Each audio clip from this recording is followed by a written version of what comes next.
Namaste everyone. In today's video, I wanted to share with you how to not waste your time. So basically how to manage your time more productively.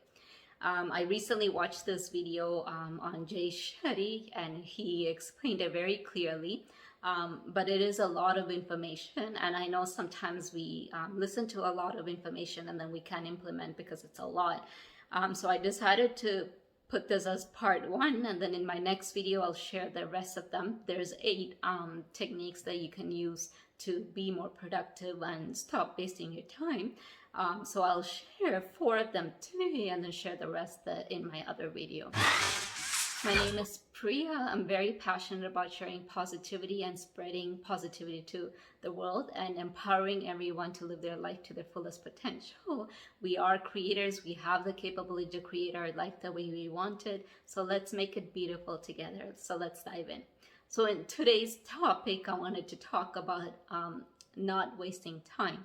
And I am guilty of it where, sometimes, I feel like I have so many things to do, but then I don't get through all of them. Sometimes you end up not getting through any of them because you're so worried about not finishing your job, and so you end up wasting time just thinking about it rather than doing it, getting things done. So how could you make yourself more productive? So the first thing Jay Shetty shared, which I truly agree because I've been through this as well, is basically multitasking versus monotasking. So multitasking is when you can do so many things in one time versus monotasking is focusing on one single task.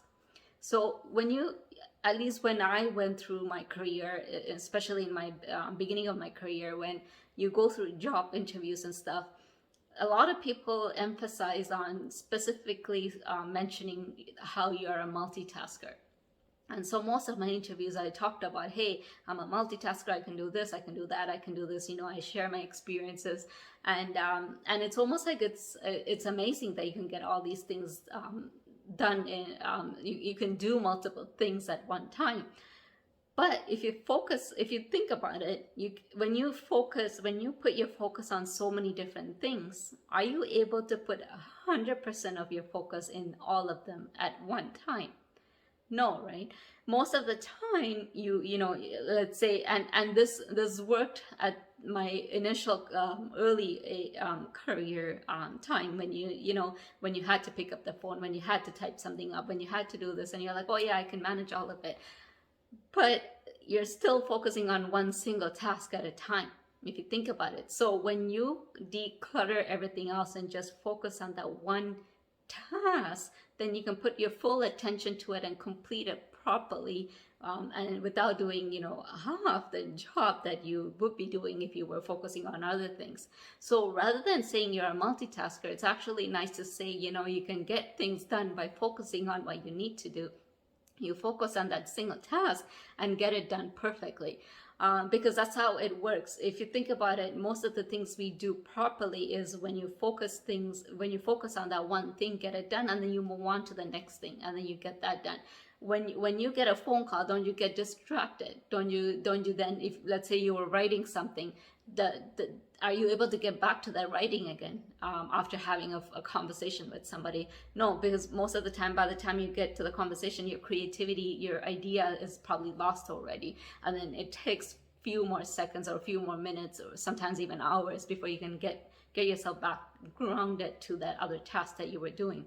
So rather than focusing on multitasking, turn yourself into monotasking. Focus on each of the task that that you need to get accomplished and finish it individually, and you get things done. So that's number one.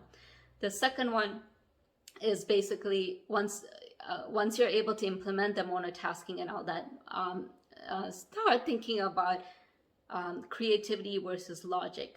So basically our brain only focuses on one specific aspect. There's certain things that the brain needs to do for specific activity versus the other. So if you're logic versus creativity, if you're working on logical activities, like let's say it's numbers or putting things together like that, in a spreadsheet or something like that, then you're working through your logic the activities your brain is working on is like through a logical point of view. At that time, you can't mix creativity in it because it will slow you down, it will kind of throw you off, and you won't be able to focus properly on your creativity task. And sometimes you need a different setting for your creativity. You need to be somewhere else for your creative mind to work properly. And then at the same time, let's say you are working on a creative task, then the brain is focusing on that creativity aspects of it, and really can't focus on the logic aspects of it. So what Jay Shetty was sharing is basically create a list of to-do lists. So when you wake up, write down all your to-do lists in a sequence, or just write it down fully, list them all together.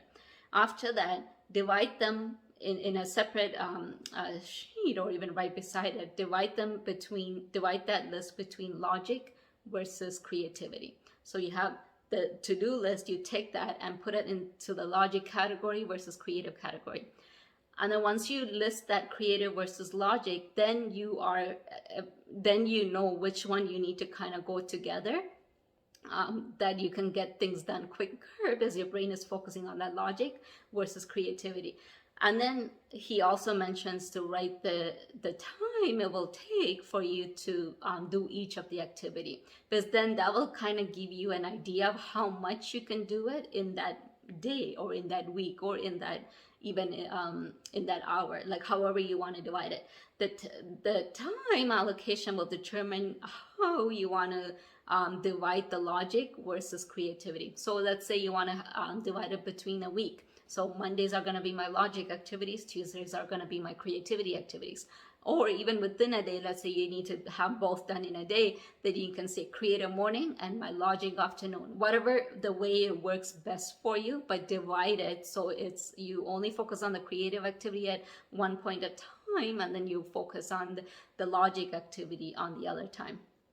I hope that was helpful for you, because I know sometimes it's hard to think or differentiate that. But if you go through that that sequence, go through that to-do list, then you'll be able to kind of see which category you can do. You can either do one of them, or you can do the other. The other one is basically put everything in your calendar. And I know some people don't like to work this way. Some people just like to do things spontaneously, and that's okay. Be who you are, do what works for you. But if you want to stop wasting time, sometimes it's helpful to put things in the calendar, because otherwise you might forget.